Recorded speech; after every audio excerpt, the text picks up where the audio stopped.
Hey there, brother. This is Steve Horseman with Good Guys to Great Men. How are you? If you have a chronically controlling and critical wife, and she's always nagging you and criticizing you or picking at you, every now and then, or maybe more than every now and then, she has a fair point. She has a valid point. At which time you have to own the fact that if you're being dismissive, you're being disengaged, you're not present, you're not following through, you're being lazy, you're just not involved the way you know you want to be, she has a valid point. So I'll get through this real quick. If this is the problem, this one's fixable because she's not making you that way. You're making you that way. So you have to own that and fix that, and you will watch miracles occur when you take more ownership over your energy and how present you are, how engaged and responsive you are in the relationship. That will change a lot of stuff. One thing it will not change is the second thing I'm going to talk about.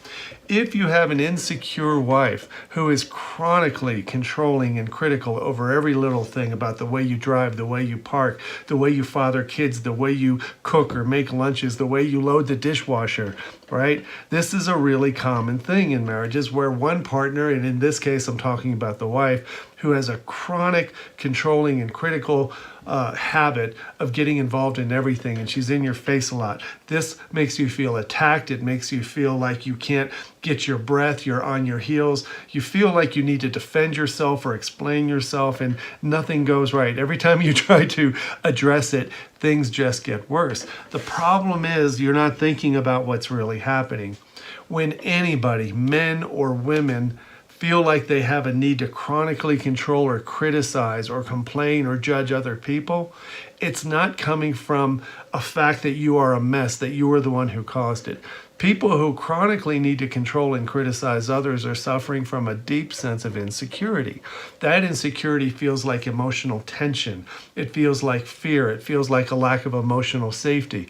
It's emotional dysregulation. And whenever an insecure human being feels that way, what they will do is project that inner shame, that inner upset, that inner emotional turmoil onto other people. Now, to make this clear, think about when you've been cut off in traffic. Think about on one day where you're tired, you didn't sleep much, you're a little agitated, you're late for work, and then somebody just races by you, slams on their brakes, cuts you off in traffic, and all of a sudden you're having this almost juvenile, adolescent response in your body. It feels tense and angry and scared and judgmental, and you just want to throttle them. And you may flip them the bird, you may scream out loud. And that is an example of when we get so emotionally dysregulated and insecure, we start lashing out at people we don't even know. People who aren't really the cause of our upset, they're just doing what they do.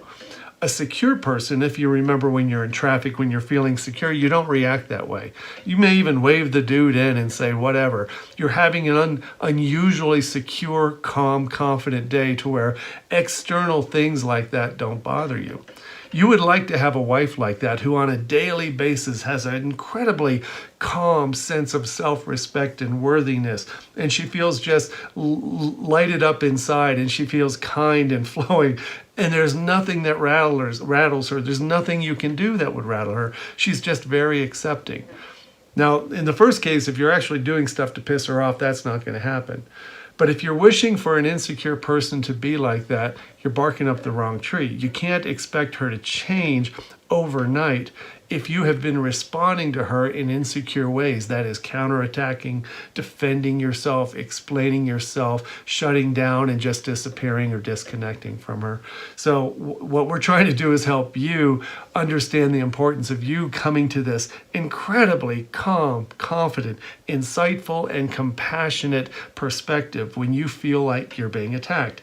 If you are in the room with someone, let's say it's your wife, who's being chronically controlling and critical, I want you to see behind the curtain of what's going on.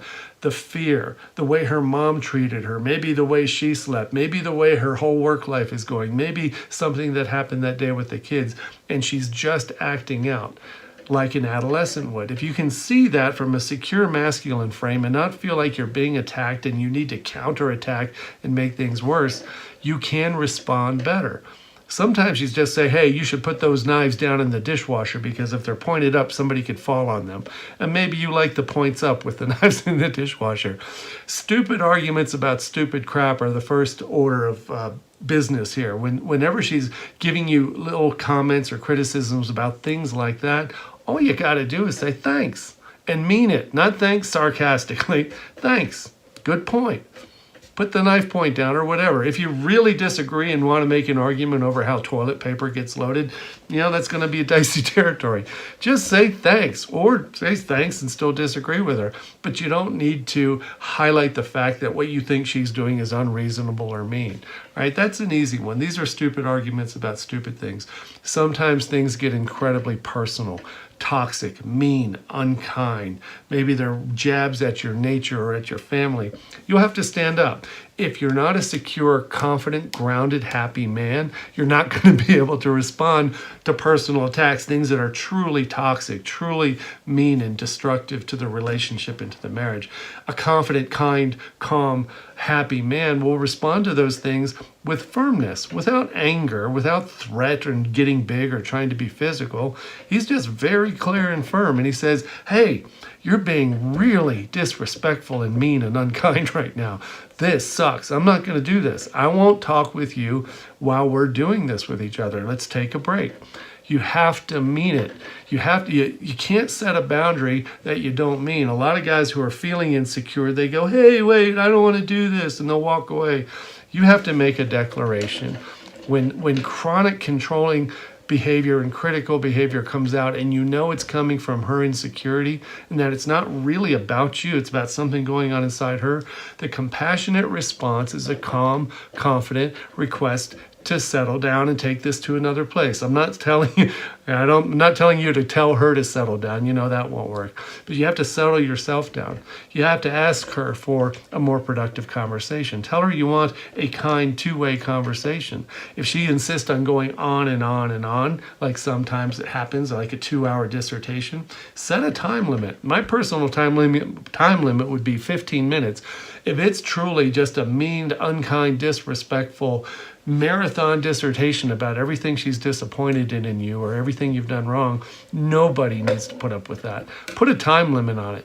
Now, this is important. The advice I'm giving you and how to handle this situation is not to fix her. You might be thinking, oh, that won't work or that won't go over well. She's never going to accept this. I'm not telling you how to make her accept anything. She doesn't have to accept the consequences that you create when things aren't going the way you want them to go. If you want to say, I'm going to stop talking now, she will get mad. If you're going to say, I want to talk to you in a kind, respectful tone, she will get mad. If you say, I'm not going to sit here for more than 15 minutes if all you're going to do is criticize me and dress me down, she won't like that. I'm not telling you what to do to get her to like you. That's what got you here to start with. You're trying to please her and trying to be the right guy to make her love you and have sex with you. This is the nice guy syndrome in action. So the confident, calm, happy, secure man syndrome is one where you ask for what you want, you describe what it is you desire, you find the things that are going right in the relationship instead of finding what's wrong. You ask her to see what's right in the relationship instead of pointing out what's wrong. And more than anything, you can see behind the curtain into her insecurity and see that some of the upset and the tension and her lack of certainty and safety in her own mind and body isn't something you created, but it is there. And if you do love her, as most guys tell me, hey, dude, I love her. If you do love her, compassion has to be the leading emotion from you. Not sarcastic, not putting up with it, not tolerating it, but loving her through the upset, which sometimes means pissing her off by shutting down the conversation. A secure, happy, calm, confident man learns how to do that, and he feels really good about himself. That's what we do in Good Guys to Great Men. We get you there in everywhere in your life. Fathering, at work, in your company, at home, in your marriage, in the bedroom. You have to find this place to where you don't feel attacked and you don't feel this sense of upset whenever somebody else is getting upset at you. I want to help you with that. And if you want to get more involved, go to goodguystogreatmen.com. Look at everything we have to offer. I would love to see you in the community, brother. Thanks for being here. Take care. Bye-bye.